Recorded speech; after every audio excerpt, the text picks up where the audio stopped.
You are standing in a museum, staring at a glass case. Inside it, two skeletons lie side by side. They have been in that position for 10,000 years. One arm is draped across the other. And the first thing you feel, before you even read the plaque, is that you understand exactly what this is. That feeling is the story, not the bones, you.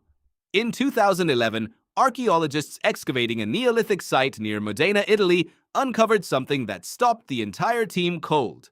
Two human skeletons buried face to face, hands interlocked. The site dated to roughly 5000 BCE. They were not buried with weapons, not with tools, not with symbols of status. They were buried holding each other.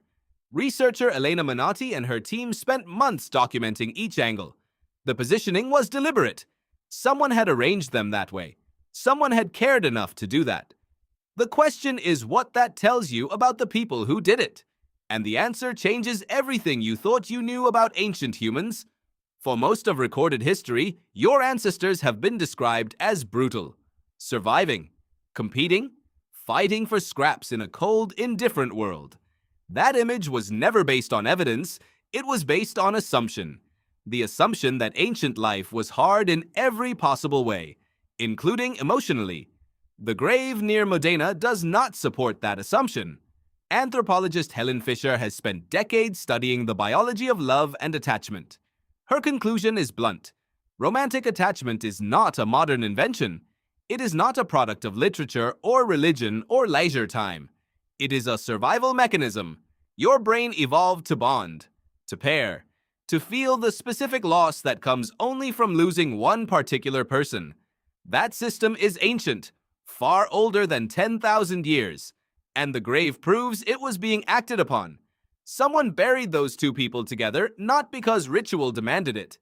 Archaeologists found no parallel burials at the site following the same pattern. It was a choice, specific, grieving, made by people who understood what the bond between those two meant.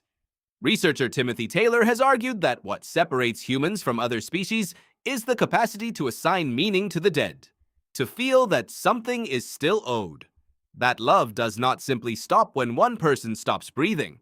Your ancestors understood that 10,000 years before you were born. Right now, your body produces oxytocin when you touch someone you love. Your nervous system reads the absence of a close partner as physical pain. Researcher Naomi Eisenberger at UCLA found that social pain and physical pain share the same brain circuits. You did not learn to feel that pain. You inherited it. From people like the ones in that grave. As excavations expanded across Europe, more double burials emerged. A mother and child in Germany. Two adults in Siberia, buried with a child between them. A warrior and a woman in Ukraine, her hand resting on his chest. Across geography, across culture, the same gesture, the same refusal to let go. Researchers now believe these patterns reveal something the record had been underplaying for generations.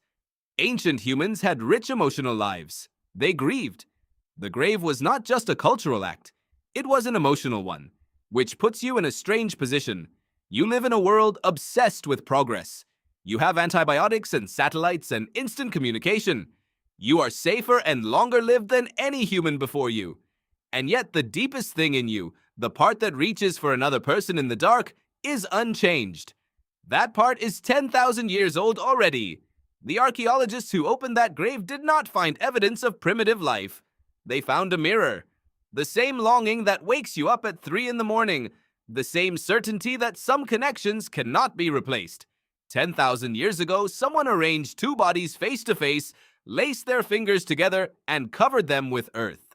That person was doing exactly what you would do, because that is what love is, stripped of the poetry and the modern language. It is the refusal to leave, even when everything is over.